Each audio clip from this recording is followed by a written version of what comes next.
जी हाँ, तो बच्चों आप सभी विद्यार्थियों की लगातार डिमांड पर राजनीति विज्ञान का जो पेपर हमने आपको प्रोवाइड करवाया था उसका हम 1 से लगाकर 23 क्वेश्चंस तक इसका सॉल्यूशन हम लेकर आ गए हैं। तो बने रहिए इस पूरे वीडियो के साथ, और यदि आपने अभी तक हमारे चैनल को सब्सक्राइब नहीं किया है तो जल्दी सब्सक्राइब कर लीजिए, क्योंकि आर्ट के विद्यार्थियों के लिए विशेषकर हम वीडियो लगातार हमारे चैनल पर अपलोड कर रहे हैं। तो हमने ये जो आपको पेपर प्रोवाइड करवाया है इसका पूरा सॉल्यूशन इस वीडियो में देखने वाले हैं। तो बच्चों इस पेपर के जितने भी वस्तुनिष्ठ प्रश्न हैं, यानी कि वस्तुनिष्ठ में क्या आ जाता है हमारा, सबसे पहले सही विकल्प आ जाता है, उसके बाद इसमें आ जाती है आपके रिक्त स्थानों की पूर्ति, सही जोड़ी आ जाती है, उसके बाद सत्य असत्य आ जाते हैं, और इसके एक शब्द या एक वाक्य में उत्तर आ जाते हैं। तो इस पेपर के ये इतने सारे जो वस्तुनिष्ठ प्रश्न हैं इनका आंसर हमने पिछले वीडियो में दे दिया था। यदि आपने वो वाला वीडियो नहीं देखा है तो इस वीडियो के डिस्क्रिप्शन बॉक्स में चले जाइए, आपको वो वाले आंसर भी आपको मिल जाएंगे। यहाँ हम डायरेक्ट क्वेश्चन आंसर पर आते हैं और डायरेक्ट आते हैं हम क्वेश्चन नंबर 6 पर, जो कि 2 नंबर का क्वेश्चन है, यानी कि 2 मार्क्स के 2 नंबर के टोटल 10 क्वेश्चन आने वाले हैं आपके पेपर में। तो बच्चों जल्दी से हम इन क्वेश्चन आंसर को देखते हैं क्या क्या है।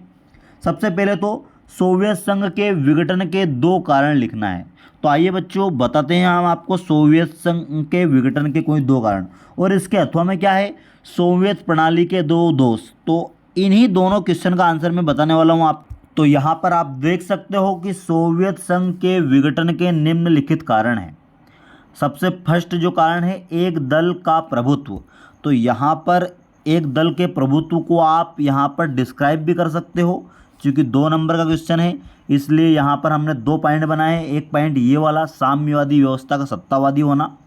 तो ये दोनों पॉइंट आपको इनके डिस्क्रिप्शन के साथ आपको लिख लेना है, और इनका आप यहाँ पर कैप्चर कर सकते हो इनको। उसके बाद जो इनके नीचे एक क्वेश्चन था कि सोवियत प्रणाली के दोष जो थे, तो ये हो गए सोवियत प्रणाली के यहाँ पर 3 दोष 4 दोष बता दिए हमने आपको। कोई 2 दोष आप यहाँ पर लिख सकते हो और आपकी तैयारी कर सकते हो। अगले वाले क्वेश्चन पर चलते हैं। तो बच्चों यहाँ पर अगले वाले क्वेश्चन में यहाँ पर आप देख सकते हो खुले द्वार की नीति क्या है, और इसके अथवा में है मार्शल योजना किसे कहते हैं। तो इन्हीं दोनों क्वेश्चन का आंसर मैं आपको दिखाने वाला हूँ नेक्स्ट टाइम में। तो बच्चों यहाँ पर आप देख सकते हो खुले द्वार की नीति किसे बोलती है। खुले द्वार की नीति, इस नीति के तहत एक देश अन्य देशों के साथ समानता के आधार पर व्यापार करता है। उसके बाद इसमें आप लिख सकते हो चीन द्वारा 20वीं सदी में के अंत में खुले द्वार की नीति अपनाई गई, जिसके द्वारा चीन में व्यापारिक एवं निवेश संबंधी हितों को बढ़ावा देने के लिए विश्व के सभी देशों को समान अवसर दिया गया। सीधे शब्दों में चीन सबके लिए खुला हुआ है। तो ये हो गई ओपन डोर की नीति। उसी के बाद इसके अथवा में था मार्शल योजना, कि यूरोप की आर्थिक स्थिति एवं पश्चिमी यूरोप के देशों को अपने पुनर्निर्माण हेतु अमेरिका ने अप्रैल 1948 में मार्शल योजना शुरू की। यह 1952 तक जारी रही। तो ये आप मार्शल योजना कर सकते हो। अगले वाले क्वेश्चन पर चल, और जो अगला क्वेश्चन है हमारा कि सिंधु नदी जल समझौता कब व किन देशों के बीच हुआ, और इसके अथवा में दक्षेश में शामिल देशों के नाम लिखिए। तो आइए बच्चों हम इन्हीं के आंसर बताते हैं।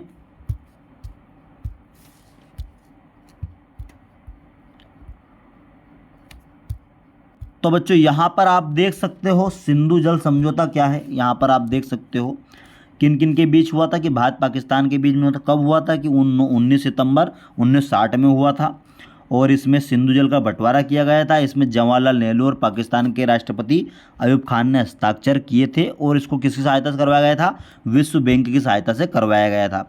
उसके बाद दक्षेश को क्या बोलते हैं, सार्क बोला जाता है। इसके 7 सदस्य हैं, भारत, पाकिस्तान, बांग्लादेश, श्रीलंका, नेपाल, भूटान और मालदीव।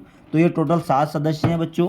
अगले वाले क्वेश्चन पर चलते हैं हम, और अगले वाले क्वेश्चन में क्वेश्चन नंबर 9 में फरक का संधि क्या है, और इसी के अथवा में दिया है यूरोपीय यूनियन के प्रधान अंग कौन कौन से हैं। तो आइए देखते हैं, हम इसमें ओनली आपको फरक का संधि वाला बता रहे हैं। तो यहाँ देख सकते हो बच्चों फरक का जल संधि। इस जल संधि के तहत 1996 में भारत और बांग्लादेश के बीच गंगा नदी के जल के बंटवारे संबंधी समझौता हुआ, जिसे फरक का जल संधि कहते हैं। कब हुई थी ये, 1996 में हुई थी। ठीक है, अगले वाले क्वेश्चन पर चलते हैं हम। और आपका जो अगला जो 2 नंबर का क्वेश्चन है बच्चों, वो है 4 सैनिक संगठनों के नाम लिखिए और बर्लिन की दीवार किसका प्रतीक थी। तो हम इसमें नीचे वाले क्वेश्चन का आपको आंसर देने जा रहे हैं। आइए देख, तो बच्चों यहाँ पर आप देख सकते हो कि बर्लिन की दीवार शीत युद्ध का प्रतीक थी, जिसने 28 साल तक बर्लिन को पूर्वी और पश्चिमी भागों में बांट कर रखा। इस दीवार ने पश्चिम बर्लिन और जर्मन लोकतांत्रिक गणराज्य के बीच अवरोध का काम किया। तो ये वाला आंसर हो जाएगा आपका बर्लिन की दीवार वाला। अगले वाले क्वेश्चन पर चलते हैं हम, और अगले वाले क्वेश्चन में यहाँ पर क्वेश्चन है हमारा कि स्वतंत्र भारत की प्रमुख चुनौतियाँ कौन कौन सी थी और राज्य पुनर्गठन आयोग क्या था। तो आइए देखते हैं इन्हीं दोनों क्वेश्चंस को हम। तो बच्चों आप यहाँ पर देख सकते हो, स्वतंत्र भारत की जो प्रमुख समस्या थी उसमें थी राष्ट्र निर्माण की चुनौती, जिसके अनुसार स्वतंत्र भारत को निम्न चुनौतियों का सामना करना पड़ा। विकास की चुनौती, जिसके तहत भारत को पूंजीवादी मॉडल अथवा समाजवादी मॉडल को अपनाने की चुनौती थी। दूसरी चुनौती थी एकता अखंडता की चुनौती, देश के बंटवारे की चुनौती और रजवाड़ों के विलय की चुनौती थी। ये सारी जो चुनौतियाँ थी भारत के समक्ष थी जब भारत आज़ाद हुआ था। और इसके अथवा में जो था राज्य पुनर्गठन आयोग था बच्चों। यदि इससे संबंधित बड़ा क्वेश्चन भी आ जाए तो आपके लिए हम पूरा इसके लिए विवरण लेकर आ गए हैं राज्य पुनर्गठन आयोग के बारे में। तो यहाँ पर देख सकते हो कि 1953 भाषा के आधार पर राज्यों के पुनर्गठन के लिए आयोग बनाया गया था, जिसे क्या बोला गया, राज्य पुनर्गठन आयोग। और फजल अली की अध्यक्षता, ये भी क्वेश्चन आ सकता है कि राज्य पुनर्गठन आयोग के अध्यक्ष कौन थे, फजल अली। तो इस आयोग का कार्य राज्यों के सीमांकन के मामले में कार्रवाई करना था। और इसकी प्रमुख सिफारिश से भी हमने बता दिए बच्चों यहाँ पर, तो स्क्रीनशॉट ले सकते हो आप इसका। अगले वाला क्वेश्चन पर, तो यहाँ पर जो अगला वाला 2 नंबर का क्वेश्चन है बच्चों, नियोजन का अर्थ है इसकी परिभाषा और योजना आयोग के कार्य लिखिए। तो यहाँ योजना आयोग नहीं आएगा, आपको नीति आयोग ही आएगा, क्योंकि अभी हाल फिलहाल में क्या है, नीति आयोग है। तो आइए देखते हैं बच्चों इन दोनों क्वेश्चन के आंसर हम। तो सबसे पहले जो क्वेश्चन है वो नियोजन का अर्थ, कि नियोजन वांछित परिवर्तन लाने का एक तरीका है। नियोजन भविष्य में देखने की विधि अथवा कला है, इसमें भविष्य की आवश्यकताओं का पूर्वानुमान लगाया जा सकता है ताकि लक्ष्य की प्राप्ति के लिए किए जाने वाले प्रयासों को अनुरूप ढाला जा सके। तो ये नियोजन का अर्थ में परिभाषा हो गई है। उसके बाद जो है नीति आयोग के कार्य भी हम यहाँ पर अगले वाले अथवा के क्वेश्चन में थे भी सही।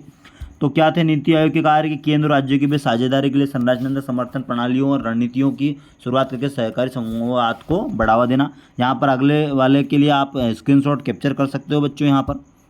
उसके बाद जो अगला 2 नंबर का क्वेश्चन है बच्चों की विश्व बंधुत्व से क्या तात्पर्य, ये हमने आपको एक वाक्य अथवा एक शब्द में उत्तर में बता दिया था।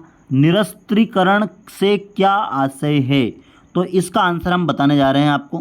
तो बच्चों जो निरस्त्रीकरण है, निशस्त्रीकरण जिसको बोलते हैं, विनाशकारी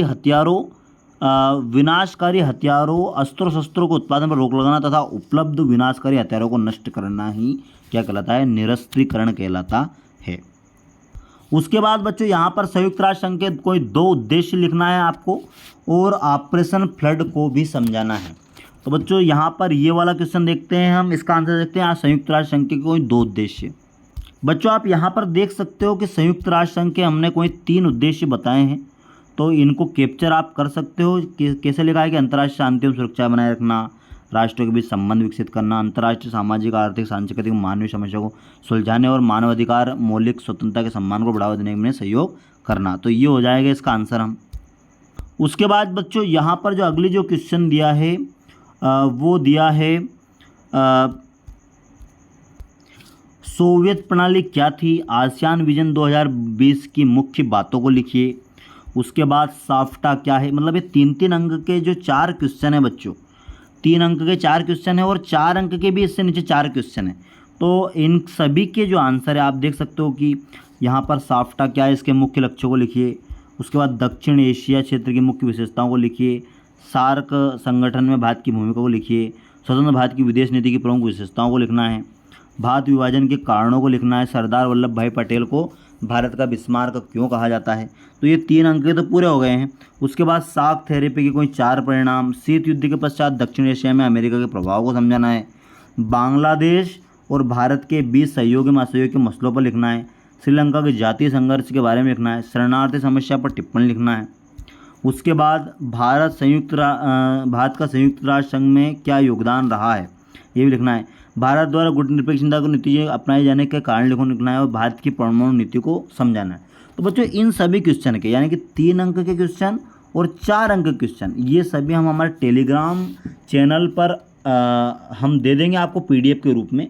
तो इनको आप हमारे टेलीग्राम चैनल पर ज्वाइन करके, उसकी जो टेलीग्राम चैनल की जो लिंक है वो इस वीडियो के डिस्क्रिप्शन बॉक्स में है, उस पर चले जाइएगा आप, और इन सभी क्वेश्चन के आंसर आपको वहीं मिलने वाले हैं। Thanks for watching this video.